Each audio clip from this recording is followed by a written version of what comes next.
प्रशांत किशोर का pocket organisation दिखाने के लिए किसी को कोई सांगठनिक जिम्मेवारी वे दे दे कि मैं राजनीति में भटकते हुए नहीं आया। वे इस देश में एक बार अंतिम प्रयास कर रही है अराजकता का माहौल पैदा करने के लिए। सतर्क होकर के भारतीय जनता पार्टी के साथ खड़ा होने की जरूरत है। एक माहौल जो बन रहा है उस माहौल के खिलाफ, उस माहौल का पर्दाफाश होना चाहिए। आक्रमण के खिलाफ मैंने पार्टी का पक्ष लिया और खड़ा रहा। जिस दिन खराब समय आएगा आपसे बदला लेंगे।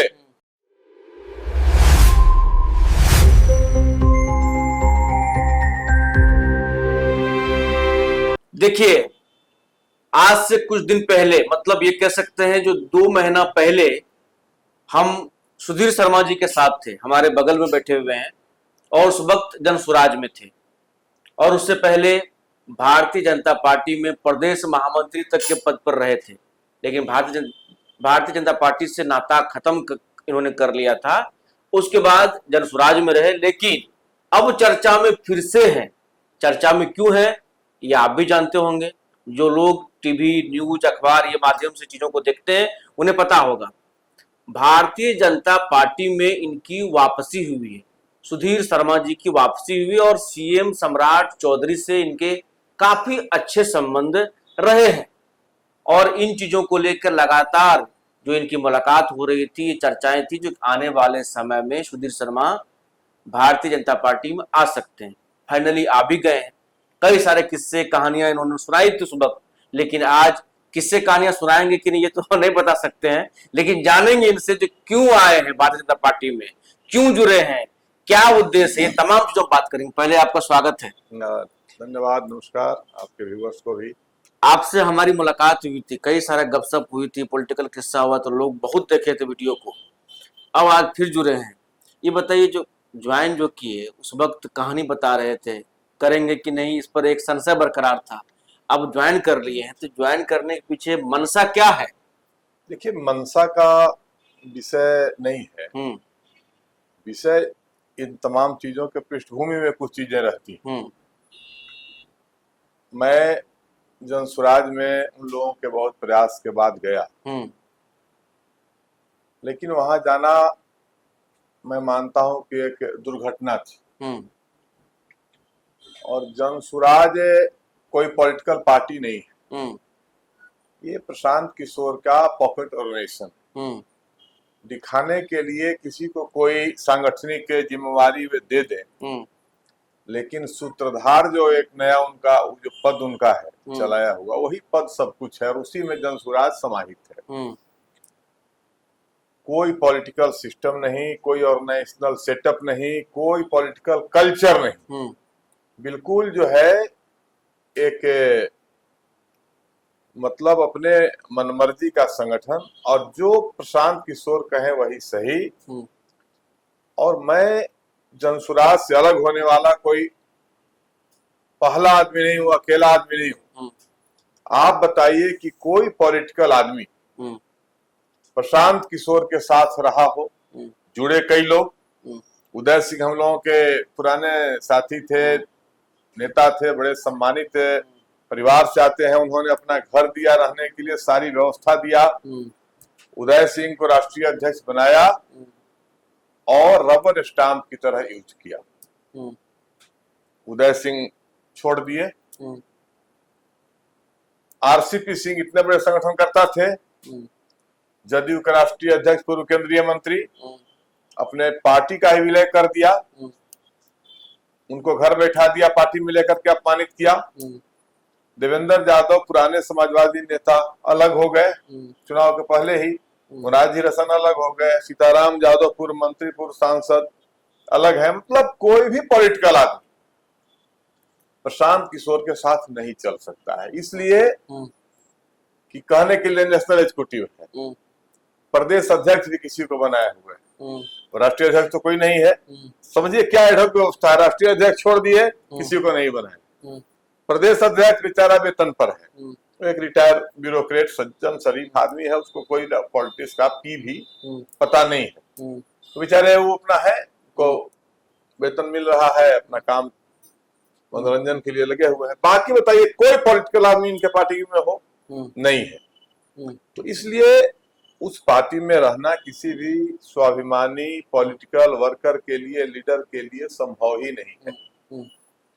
और दूसरी तरफ भारतीय जनता पार्टी मेरा पुराना घर था। यहाँ के नीचे से लेकर ऊपर तक के सभी कार्यकर्ताओं के साथ, नेताओं के साथ एक भावनात्मक संबंध रहा। जिस भाषा में लोग बात करते थे मिलने के बाद, वह भाव विह्वल कर देता था। तो स्वाभाविक रूप से अपने घर में आने की इच्छा हुई। सब लोग ने एक सम्मिलित रूप से प्रयास किया, अच्छा, तो मैं अपने घर में फिर वापस आ गया। हम ये जानेंगे, देखिए आप भारतीय जनता पार्टी में जब आप ज्वाइन भी नहीं किए थे और जब स्वराज से इस्तीफा भी नहीं दिए थे, तो मुख्यमंत्री सम्राट चौधरी के साथ कई मुलाकात की तस्वीरें हैं। चर्चा उसी समय से गर्म हो गई जो हो सकता है जो सुधीर शर्मा जी बीजेपी का दामन थामेंगे। तो किसका मतलब प्रयास किसका रहा? क्या सम्राट चौधरी से जो पुराने संबंध रहे उन्होंने आग्रह किया जो आप आ जाइए, या आपने उनसे बात की? मैं अंदर की बात जाना चाहता हूँ। ये सभी लोगों का सम्मिलित प्रयास है। पूरी बीजेपी लीडरशिप का यह फैसला है और सब लोगों ने मिलजुल करके यह तय किया और मैं पार्टी में आ गया। इसलिए कोई इसमें एक आदमी को संवेदना ऐसा, ये सब नई बात है। विषय है सब लोग। सम्राट चौधरी से संबंध आपके कैसे हैं पहले? अरे भाई बहुत अच्छे संबंध है, कहा ना कि सब लोगों से अच्छे संबंध है। सम्राट जी से तो बहुत ही पारिवारिक संबंध है। नित्यानंद जी से आज 35 साल से युवा मोर्चा में हम लोग काम करते थे, उस समय का संबंध है। संजय सरावगी जी से बहुत अच्छा संबंध है। नितिन नवीन जी से तो 2 पुस्त का संबंध है। उनके पिताजी मुझे 1991 में जब महानगर अध्यक्ष वो थे तो उन्हीं के सिग्नेचर से मैं ज्वाइन किया था कैलाशपति मिश्र के नेतृत्व में कैलाश जी के सामने। नवीन सिन्हा जी उस समय महानगर के पटना के अध्यक्ष थे और आज उनके सुपुत्र परम यशस्वी एक ऐसा बिहार का लाल राष्ट्रीय अध्यक्ष है, तो उनके जो है मार्गदर्शन में ज्वाइन किए हैं। तो सब लोगों से अच्छे संबंध है वो। तो इसलिए अच्छा, आने के पीछे की वजह क्या थी बीजेपी में आने के पीछे की वजह? आप देश का माहौल और बिहार का माहौल देखिए। हर तरफ से और हर प्रकार से जो परास्त ताकतें हैं वे इस देश में एक बार अंतिम प्रयास कर रही है अराजकता का माहौल पैदा करने के लिए। भारतीय जनता पार्टी और देश को अस्थिर करने के लिए, कमजोर करने के लिए और मनगढ़ंत मुद्दे और नन इशू को हाईलाइट करके, और मेरा मानना है, मेरा आरोप है आपके चैनल के माध्यम से कि इसमें अंतर्राष्ट्रीय ताकतें भी सक्रिय हैं और देश में जो वितंडा खड़ा किया जा रहा है, जो माहौल बनाया जा रहा है, इसके लिए तमाम राष्ट्रवादी ताकतों को, देश प्रेमी लोगों को सतर्क होकर के भारतीय जनता पार्टी के साथ खड़ा होने की जरूरत है। और वक्त की जो पुकार थी, हमारे जैसा लोग जो भारतीय जनता पार्टी में अपनी पूरी जिंदगी दिया, स्वर्णिम काल जवानी का लगाया, उसको यह लगा यह समय, अगर यह जो है इसको इस समय है उस संगठन को ताकत देने का, जिस संगठन में मेरा सब कुछ इतना समय लगा है, और आज उस संगठन और देश को कमजोर करने के लिए, प्रदेश को कमजोर करने के लिए, समाज को कमजोर करने के लिए एक माहौल जो बन रहा है, उस माहौल के खिलाफ, उस माहौल का पर्दाफाश होना चाहिए और लोगों को बताना चाहिए कि सब लोग मिल करके और इसे मजबूती प्रदान करें। ऐसी ताकतें जो अराजकतावादी ताकतें हैं, विखंडनकारी ताकतें हैं, देश को तोड़ने वाली ताकतें हैं, ऐसे लोगों को मुंह तोड़ जवाब देना है। इसके लिए भारतीय जनता पार्टी के साथ चल करके ही हम ये काम कर सकते हैं। एक सवाल है, कई आपके जो विरोधी हैं उन लोगों का ये कहना है जो भाई अब उनको कुछ लालसा है मन में, कुछ चीजें हैं, सीएम सम्राट चौधरी से अच्छे संबंध है, इसीलिए भाई भाजपा में आए, तो इसके लिए क्या कहें? सही बताइए कि अटल जी की सरकार में मैं बीजेपी में था और पूरे 5 साल अटल जी की सरकार जो 6 साढ़े 6 साल थी, मैं प्रदेश के पदाधिकारी था, मैं सहकारिता मंच का प्रदेश अध्यक्ष था। तो अटल जी की सरकार दिल्ली में थी, मैं यहाँ प्रदेश में पदाधिकारी था। उस समय मंच का महत्व होता था पार्टी में। अभी थोड़ा उसको प्रकोष्ठ करके थोड़ा उसको सीमित किया गया है। तो क्या उस जमाने में जब मेरे अंदर जवानी में जो लालसा होनी चाहिए थी कम उम्र में कि भाई कोई पद मिले, आपको मैं बता दूं और लोगों को भी जानकारी होनी चाहिए, मैं भारतीय जनता पार्टी में उन दिनों भी एक लेमन चूस भी नहीं जानता। एक टीएससी का मेंबर मैं नहीं रहा, इंटरेस्ट नहीं दिखाया, बना देता लोग। कोई डीआरसीसी या जेडआरसीसी का मेंबर नहीं रहा, कहीं कोई केंद्र सरकार में किसी प्रकार का कोई लाभ का पद नहीं लिया, कोई एजेंसी और कोई और चीज नहीं लिया। तो उन दिनों भी तो मैं सत्ता में था और पार्टी सत्ता में थी। जब नीतीश कुमार की सरकार बनी बिहार में और फिर बाद में 14 में तो नरेंद्र मोदी जी की सरकार बनी, तो 18 तक तो मैं था ही ना। तो किसी सरकार में मैंने कोई ऐसा सरकारी पद नहीं लिया। तो क्या उन दिनों मेरी लालसा जो है और पूरी नहीं हो सकती थी क्या? तो आप ये देखिए, मैं संगठन को मजबूत करने के लिए और संगठन और समाज के बीच में तालमेल कैसे हो और समाज को कैसे संगठन से जोड़ा जाए, पार्टी से जोड़ा जाए, इसके लिए बराबर प्रयत्नशील रहा। और पार्टी के हर सुख दुख में, हर वैसे आक्रमण के खिलाफ मैंने पार्टी का पक्ष लिया और खड़ा रहा। एक से एक बातें आई जो सब कहने का चीज नहीं है, लेकिन मैं मजबूती के साथ पार्टी के पक्ष में खड़ा रहा। उसको साथ जीने वाले कई लोग गुजर गए और राजनीति में मान लीजिए कि कहीं नेपथ्य में है या मुख्यधारा से अलग है। तो मैं इस प्रकृति का लोग हूं। और कोई आज मैं बीजेपी में आया हूं तो कोई इसलिए कि उसे लालसा हो गई, ये बेमानी बात है। अब कोई आरोप किसी को लगाना है और लालसा अगर की जहां तक बात अगर है किसी को, तो कोई खराब चीज है क्या? राजनीति में अगर महत्वाकांक्षा और उम्मीद नहीं होगी तो राजनीति लोग क्यों करेगा? लेकिन मैं बता दूं अपने उन दोस्तों को कि मैं राजनीति में भटकते हुए नहीं आया। Politics is the last centre of scoundrels, जो एक फ्रेंच फिलोसफर ने कहा। हम उस श्रेणी के लोग नहीं हैं। अपने स्वर्णिम करियर एकेडमिक अचीवमेंट के बाद मैं पूर्णकालिक रूप से राजनीति ज्वाइन किया हूँ। कोई साथ में धंधा बिजनेस और कोई काम नहीं किया हूँ। कोई फायदा लेते चलना है रास्ते में चलते हुए, ऐसा सोच नहीं रखा हूँ। इसलिए लालसा की बात जहां तक है, यह तो सबको होती है, छोटी या बड़ी। लेकिन मैंने अभी तक इतने लंबे समय में जो पार्टी के साथ काम किया, तो ऐसा नहीं दिखाया कि कहीं लालसा के लिए मैं लालायित, किसी चीज के लिए लालायित हूं और मैं ये दिन रात अपने राजनीति के फेरे में लगा हुआ हूं। नहीं, जो भारतीय जनता पार्टी का सिद्धांत रहा, नेशन फर्स्ट,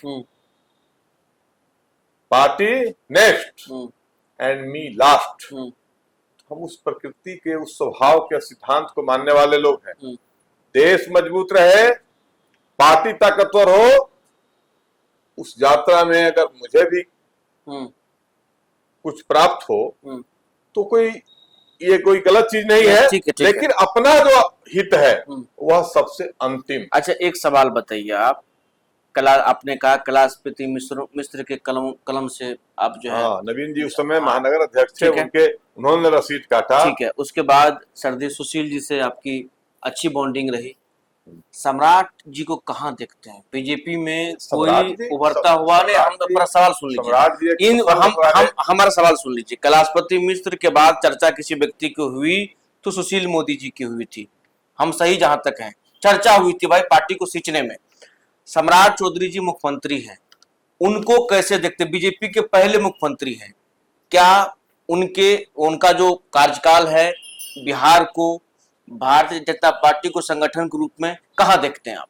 सम्राट जी को यह सौभाग्य मिला कि भारतीय जनता पार्टी के पहले मुख्यमंत्री, इसके पहले भाजपा का कोई मुख्यमंत्री नहीं बना था, और उनका कार्यकाल यशस्वी हो, स्वर्णिम हो, यह मेरी शुभकामना है। उनसे व्यक्तिगत और सांगठनिक, संगठन के भी सरकार के वो मुखिया है, तो स्वाभाविक रूप से संगठन भी सरकार के साथ खड़ा रहता है। तो मेरा एक उनके लिए बराबर शुभकामना रहेगी। सम्राट जी का कार्यकाल ऐसा हो जो बिहारवासी याद करें। व्यक्तिगत भी रिश्ते हैं और संगठन के नाते भी, पार्टी के नाते भी, पार्टी की सरकार है। एक तमन्ना रहेगी कि भाई हमारी सरकार इतना अच्छा काम करे हर क्षेत्र में कि पीछे की सरकारों के काम को छोड़ दे, पीछे छोड़ दे। तो इसलिए वो चल रहा है सब कुछ, और बिहार में किसी प्रकार की ऐसी स्थिति हम लोग नहीं आने देंगे जिससे कि भाजपा कमजोर हो। क्योंकि भाजपा को मजबूत बनाने के लिए, भाजपा को ताकतवर बनाने के लिए हम लोगों ने व्यक्तिगत और सामाजिक स्तर पर कोई कसर बाकी नहीं छोड़ा, और बड़ी कुर्बानी के बाद भारतीय जनता पार्टी को ताकतवर बनाया है, सत्ता में लाया है, लालू यादव को खाड़ करके फेंका है। नीतीश कुमार के नेतृत्व में एनडीए की सरकार चली, शानदार सरकार चली, और आने वाले दिन में सम्राट चौधरी के नेतृत्व में Bharatiya Janata party lead NDA की गवर्नमेंट जो चल रही है, ये भी बहुत बढ़िया से चलेगी।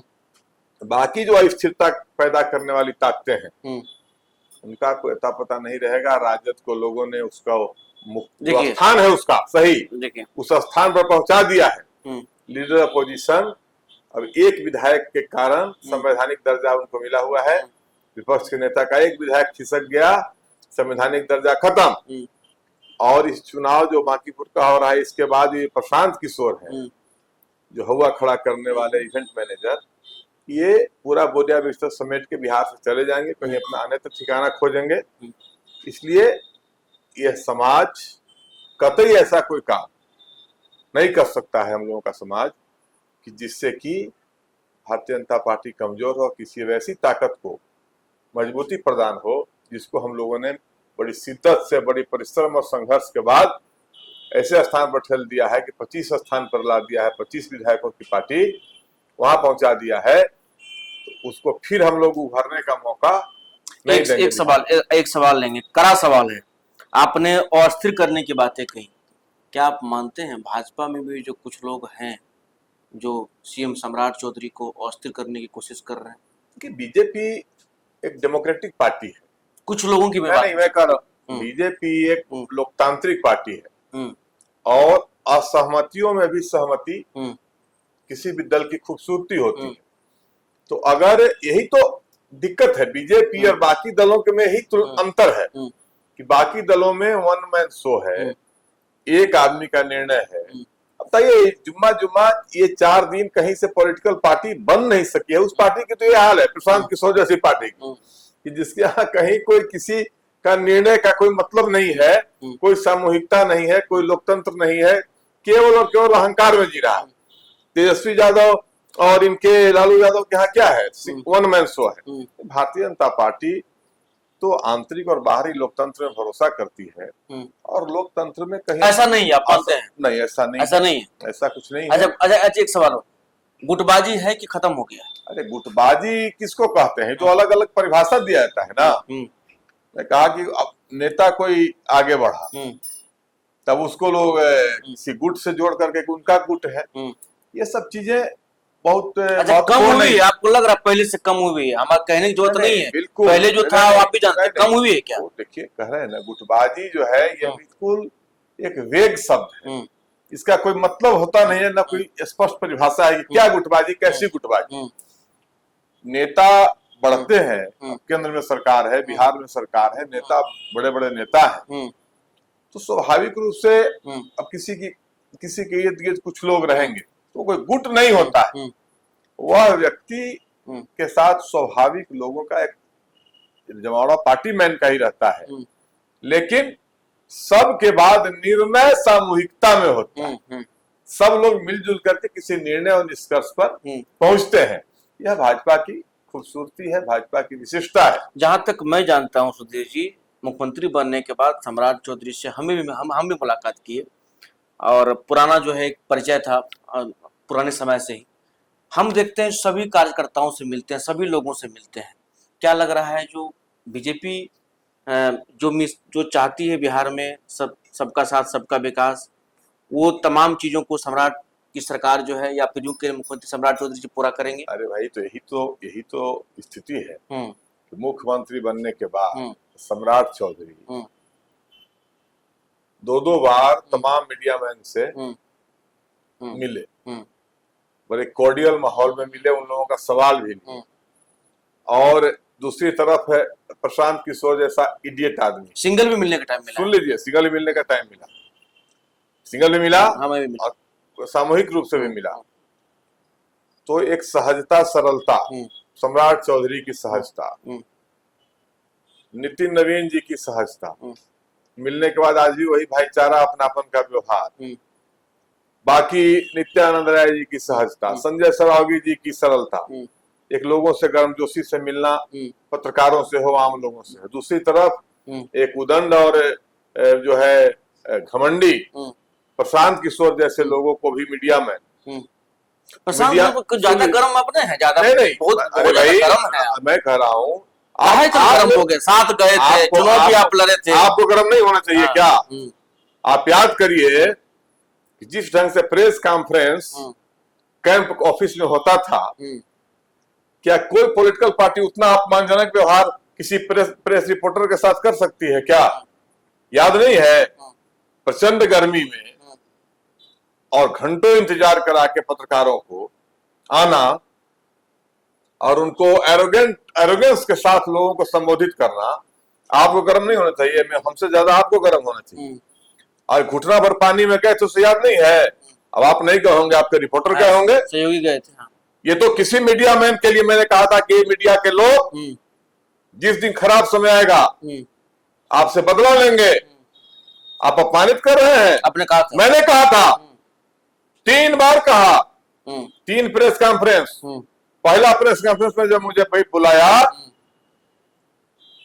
ज्वाइनिंग के बाद, प्रचंड गर्मी में मीडिया का लोग बेचारा परेशान हो रहा है, कोई व्यवस्था नहीं, 1.5 घंटा इंतजार करा के आना। दूसरा प्रेस कॉन्फ्रेंस, जिद मैं वही करूंगा, इसलिए कि मैं इतना बड़ा चीज हूं कि मीडिया और कोई वर्कर और लीडर कुछ नहीं है। फिर दूसरा प्रेस कॉन्फ्रेंस, उसी को वही गर्मी, और तीसरा में तो हद हो गया, घुटना भर पानी में। अब पत्रकार भी खड़ा है, वर्कर भी बैठा हुआ है, ये जो आप लोगों का स्टैंड है वो भी पानी में रखा हुआ है, कुर्सी भी लगी हुई है, लेकिन मैं करूंगा तो वही करूंगा। ये मेरी जिद है, प्रशांत किशोर की जिद है।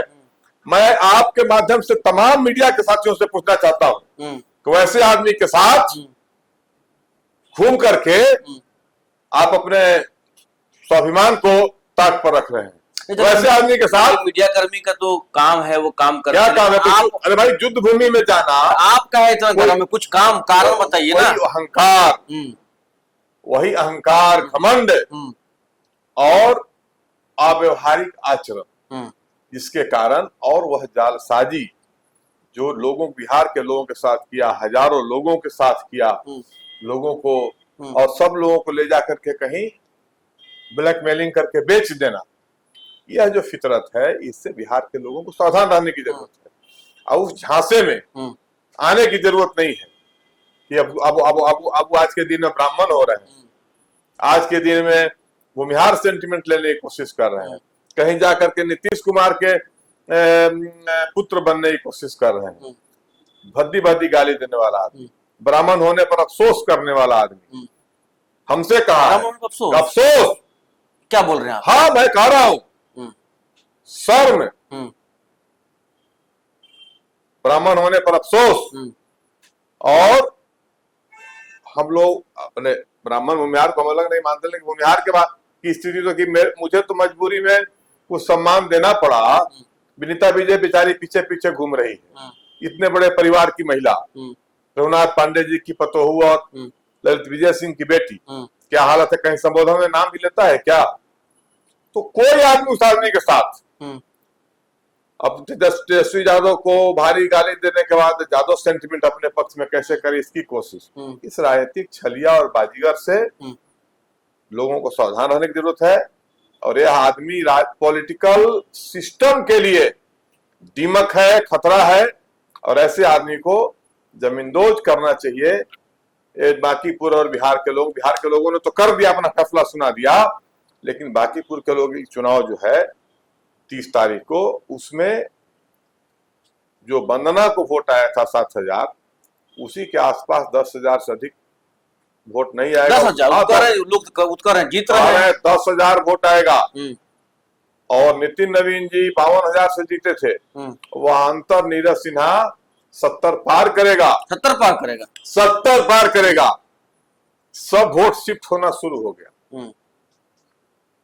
राजद का वोट राजद की तरफ और भाजपा का वोट भाजपा की तरफ। चलिए, इनका जो हवा था, हवाबाजी जो है, इनका जो आचरण है घमंड का, वह सब खत्म हो जाएगा। इवेंट मैनेजमेंट का सारा काम जो करते रहे ही, भीड़ लेके चलने का, धक्कम धुक्की कराने का, वह सब एक्सपोज हो गए हैं।